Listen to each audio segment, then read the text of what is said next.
It is absolutely human to struggle. It is absolutely human to want things that were not given to you. Let's take a quick trip back into the Garden of Eden.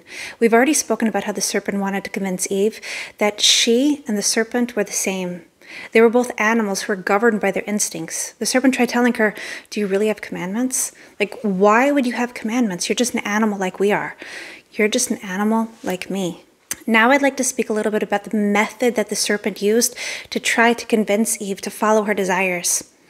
The serpent started out very cunningly, speaking about all the things that she was permitted. And then he had her zoom in and focus on the one thing that was forbidden to her, that one solitary tree that she wasn't allowed to eat from. You see, that's how the Yetzer Hara, the evil inclination, works.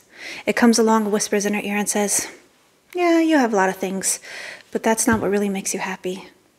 Really, you deserve that, or really, you desire that, whatever it is. And it tells us that we should really just listen to our animal instincts. We should pursue it. We should forget about our connection with God. And we should focus on the fact that we have animalistic desires, that we want things that might not be in tune with God's will for our life. That's what the evil inclination is all about. That's his job. On some level, in some way, everybody has a struggle. Everybody gets confused because after eating from the tree of knowledge of good and evil became entwined and internalized. And our job in this world is to separate the good from the evil. And it's struggle, it's work. If we didn't have the struggle, we would be angels, or we would be animals.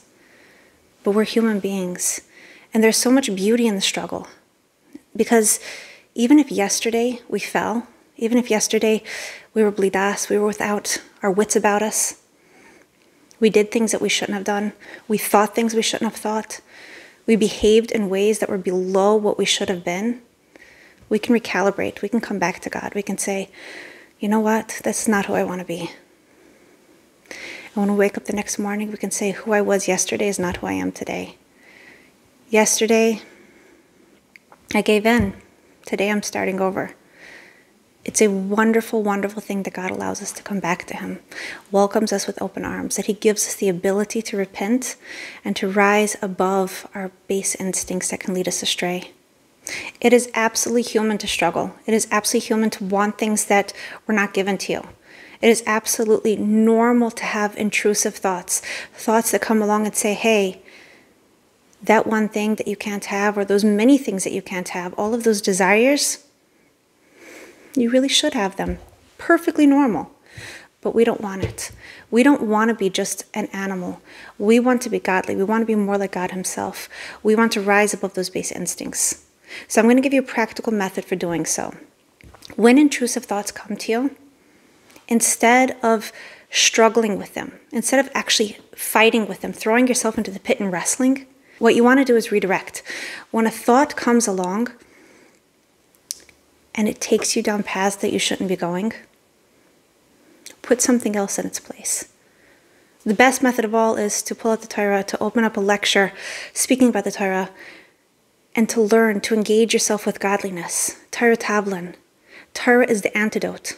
Or better yet, it's the spice. It's a spice that takes the bitter Yetzer Hara and it turns it into something tasty and delicious in a permissible way. It takes that ugliness, that thing that would lead you astray, and it transforms it. We can rise so much further than if we had never struggled in the first place. So if intrusive thoughts come along, and even if you're not going to break a commandment, you're not going to transgress God's will, but you're just going to stew in negativity or stew in what-ifs, this is your solution. Redirect. Go think about something else, preferably something godly.